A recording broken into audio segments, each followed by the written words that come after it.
Okay, I, Vishal Maurya. Okay, this is the last chance to save your life. IIT J 2026. Okay, let's do it. शुरू करते हैं। ठीक है, matrix chapter शुरू हो चुका है, रिवीजन लेक्चर। तो सबसे पहले मैट्रिक्स क्या होता है।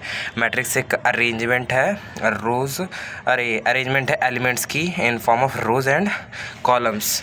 तो जैसे डिटरमिनेंट की वैल्यू होती थी, मैट्रिक्स को कोई वैल्यू नहीं होती है। ठीक है, इसकी रिप्रेजेंटेशन ये है।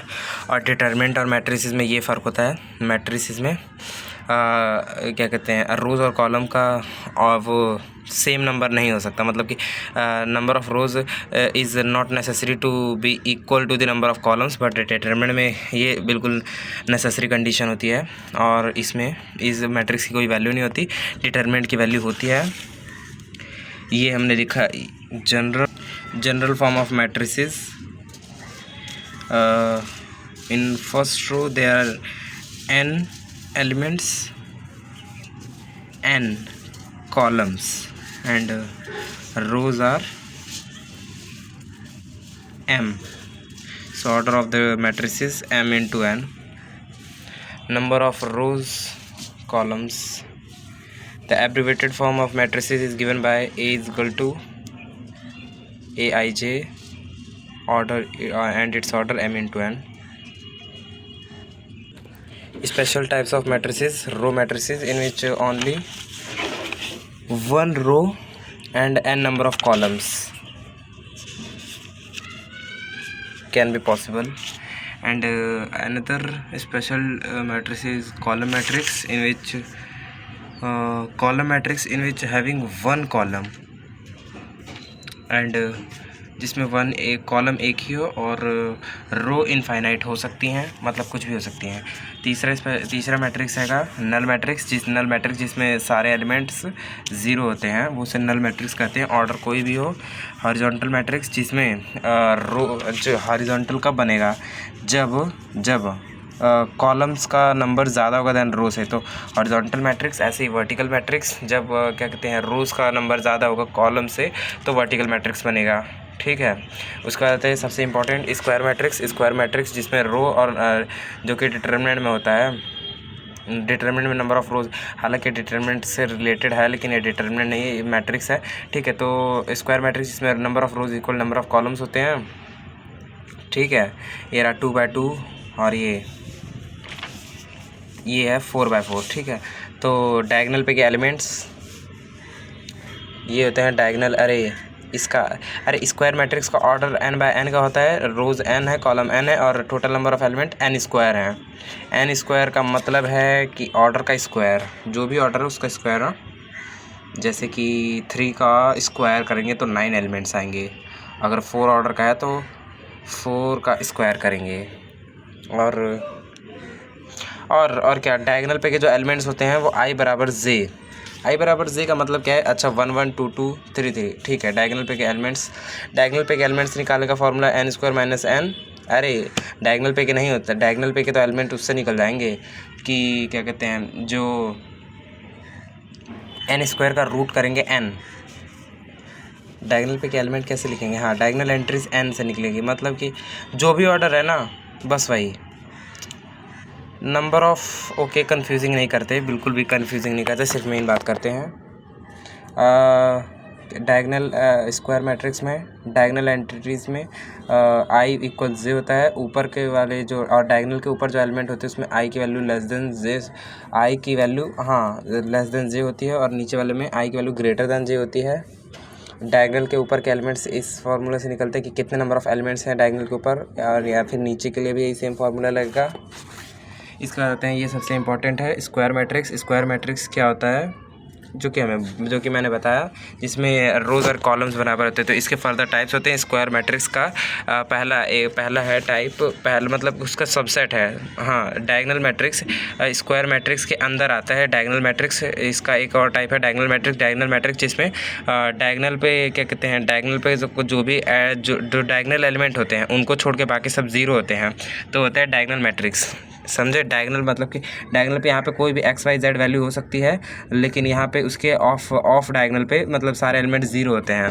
जैसे कि यहाँ पे 1 2 3 4 5 6 कुछ भी हो सके। डायगोनल पे जब भी मैट्रिक्स लिखे जिसमें डायगोनल पे कोई भी नंबर लिखे हो, ठीक है, और उसके बाकी सारे एलिमेंट्स पे जीरो हो, तो वो डायगोनल मैट्रिक्स है। डायगोनल मैट्रिक्स के भी फर्दर दो टाइप होते हैं, स्केलर और यूनिट या फिर आइडेंटिटी मैट्रिक्स। स्केलर मैट्रिक्स जब डायगोनल पे सारे नंबर सेम हो जाए, ठीक है, मतलब कि यहाँ पे 5 5 5 6 6 6 7 7 7 8 8 8 या फिर 100 100 100, तो जब डायगोनल पे सारे एलिमेंट सेम हो जाए और ऑफ डायगोनल एंटिटीज जीरो हो जाए तो हो जाएगा स्केलर मैट्रिक्स। और जब डायगोनल पे सारे एलिमेंट 1 हो जाए और ऑफ डायगोनल एंट्रीज जीरो हो जाए तो हो जाएगा unit matrix. Triangular matrix square matrix का एक और टाइप है ट्रायंगुलर मैट्रिक्स। ट्रायंगुलर मैट्रिक्स में भी दो है further, upper triangular and lower triangular. Upper triangular में जो डायगोनल के नीचे वाले जितनी एंट्रीज होंगी जीरो होंगी, और लोअर ट्रायंगुलर वाले में बस अपोजिट एक दूसरे का। लोअर ट्रायंगुलर वाले में जो डायगोनल के ऊपर वाले जितने भी एंट्रीज होंगी वो ज़ीरो होंगी, ठीक है, समझ गए ना। और यहाँ से और सिंपली समझ सकते हैं स्क्वायर मैट्रिक्स का ये रहा, ये सबसेट है स्क्वायर मैट्रिक्स का।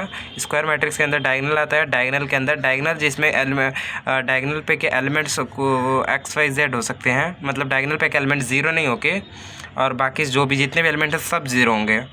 तो सिंस इसके अंदर जो इसके अंदर आएगा और जो भी इसके अंदर टाइप आएंगे उसमें भी डायगोनल को छोड़ के बाकी सब तो ज़ीरो होंगे।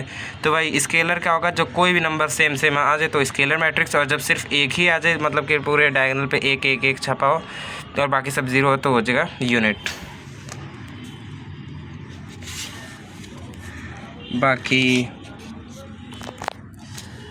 बाकी ये फॉर्मूले हैं कुछ। मिनिमम नंबर ऑफ ज़ीरोज़ इन अपर और lower triangular of matrix of order n। Minimum number, हाँ, कितने ज़ीरोज़ हो सकते हैं ऊपर या फिर अपर ट्रायंगुलर और नीचे ट्रायंगुलर, हाँ, इसमें कितने ज़ीरोज़ है। हालांकि ये दिख रहा है 3, मतलब कि इसका ऑर्डर की वजह से दिख रहा है, पर इसका ये n² - n/2 फार्मूला है। और कितने ज़ीरोज़ हो सकते हैं डायगोनल पे, और नंबर ऑफ डायगोनल स्केलर, हाँ, डायगोनल मैट्रिक्स में कितने ज़ीरो हो सकते हैं वो इस फार्मूले से n² - n से निकलेगा। और मैक्सिमम नंबर ऑफ़ ज़ीरोज़ कितने हो सकते हैं वो n² से निकलेगा, और ट्रायंगुलर मैट्रिक्स में, ठीक है। इसके